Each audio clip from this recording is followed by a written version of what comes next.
One is that OCD is not a severe disorder. In fact, OCD is a very severe disorder and can really interfere with people's functioning.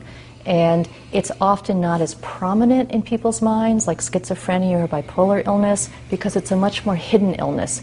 People can often, there are people with compulsive hoarding that no one knows at work because it's all going on at home. Or there are people with intrusive concerns about contamination that aren't going out with their friends because of that, but their friends don't know it. So this is an illness that can be more hidden, but that doesn't mean it isn't terribly impairing and distressing to people. So I think one is OCD is a severe and disabling illness.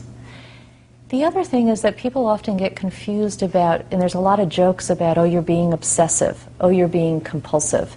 And I think in the sort of same way that people use the word depression. I was depressed today, which is actually quite different than major depressive disorder.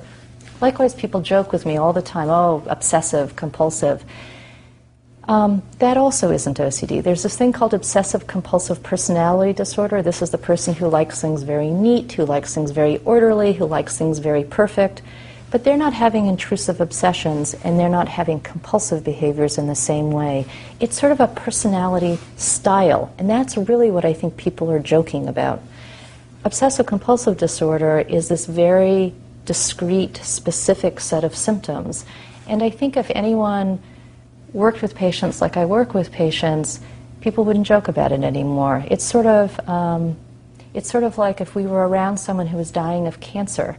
We wouldn't say something like, oh, I got so much homework this week, I just died over the weekend. We would actually not say that word because we're understanding that we're in the situation that's really quite more serious. And I think likewise, I think the jokes about obsessive and compulsive sometimes comes out of people not really understanding what OCD really is and how people suffer.